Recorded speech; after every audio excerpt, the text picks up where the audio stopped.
While e-scooters are legal to use in many European countries, they are still technically illegal to use on public highways in the UK.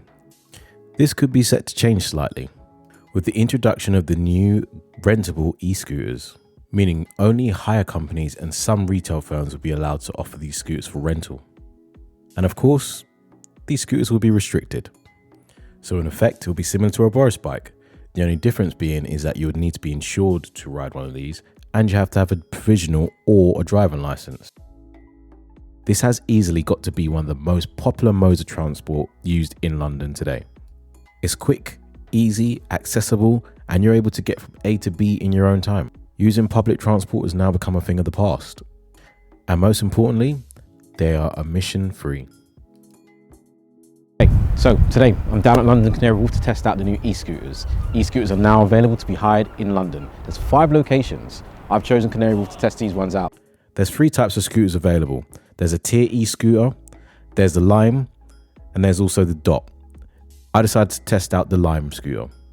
So all 3 are super easy to access. All you need to do is download the app on your smartphone and then scan the QR code on the scooter. Once you've scanned that QR code, you then have to complete the rider's quiz. The rider's quiz is about 20 questions long and it's really short.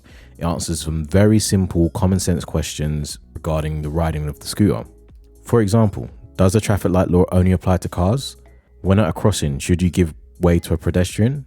Very simple common sense questions. And as mentioned before, you do have to scan your license. So you just hold it up against your phone and then it will scan and then verify within the next few minutes. Then you're good to go. Riders must also be over the age of 16 to use these. Of course, this is not free. There's a £1 unlocking fee to unlock your scooter and then a 16 pence per minute after that. So that works out to be about £9 an hour to use these scooters. Saying that, there are a few deals and promotions that are inside the app. Once you log in, it does prompt you to sign up to some discount promotions. At this point, I'm not convinced. I don't like how this feels. Look, it's very tight in as well, like, I don't know.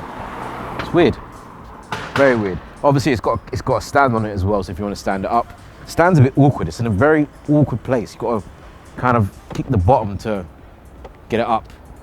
Bit of an awkward stand. Yeah. Let's give it a test anyways. Scooters are quite heavy, there's no suspension at all. Yeah, these are not the greatest builds. The wheels are pretty big though, so I reckon they'll be able to go over humps and stuff like that. Board is quite wide. Nah, it's more of a 2-foot thing to be fair. Yeah, I don't know. I'm not sure if this is this has got a very Santander Boris bike kind of feel to it. So what makes these scooters different from a pure scooter or a Xiaomi scooter? These scooters are speed restricted, they go at 12.5 miles per hour. The lights on the front and the rear of the vehicle are always on. And they have larger wheels, at least 12 inches in diameter. And the most important part, zone restriction. And if you go outside of this zone, your scooter will then shut off. Once back inside the zone, you'll be able to activate your scooter again and off you go. It's similar to when you park the scooter, once you've completed your ride. You're required to take a picture of the scooter and send it across to Lime just to confirm that the scooter is parked in a space that is not obstructing the public pavement. The Lime app isn't the greatest. To verify my ID, I had to rescan several times before it being accepted. Similar to the Face ID scan, it wasn't plain sailing. I wonder why so much information is required to ride a scooter, especially in a time where privacy and data protection is a big thing. Zone restriction is a big issue on this scooter. I wouldn't recommend these for commuters who want to travel into work or to the shops outside an accepted zone. You can't just simply park these in any bay. They must be returned to where you originally got your scooter from. And if you leave the restricted area, you're at risk of your scooter completely shutting off without warning or any clear advice on how to get your scooter back online. Unfortunately, you'll have to manually push your scooter back. Removing the parking and zone restrictions could be a massive game changer for users and make them more appealing for users. Lighter frames and no restrictions is definitely the way forward. There is a small dash on a scooter with a few different lights that are not very obvious what these are. Apart from the lock light. To lock the scooter, this is accessible through the app. At the time of using, the pause and lock feature didn't work. The speed, as previously mentioned, is supposed to be 12.5 miles per hour.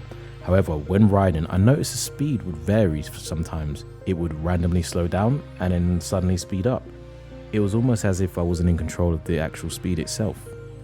I also found this to be quite dangerous, especially riding on a busy road, and the scooter suddenly slows down and upsets the flow of traffic.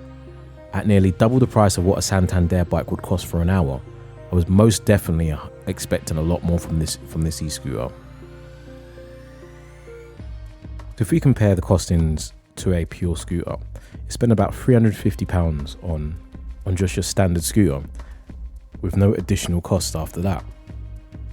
Now saying this, there isn't any revolutionary tech in either scooter. However, I just feel like Pure got this one right. It's a lightweight scooter and it's easy and compact to get around. And it's hassle-free. It's as simple as just open up your scooter, turn it on, and off you go. Now don't get me wrong, once you've signed up to the Lime app, it's a one-time thing. You don't have to do it again. But with Pure, there is no sign up. You just jump on and you go, as I previously said. And for me, Pure have definitely made the experience a lot better and made this definitely a better alternative to public transport. I feel like Lime could probably do the same with a few additions and few changes to the way that their scooter is set up. I feel like it could work. So, ride's over. All in all, I think I rode it for about 30 minutes, give or take, yeah? Look how expensive it is. Have a look here. £3.24 for 13 minutes. That's a lot of money just for a short ride. I mean, Boris bikes are actually technically kind of cheaper. On completion of your ride, you will receive your receipt. So on my receipt, I received an unlocking fee for £1, riding fee of £5.03, VAT at 20%, so that's £1.61, and then I have a parking/traffic offence fee of £2. But it doesn't tell me what those parking or traffic offences are.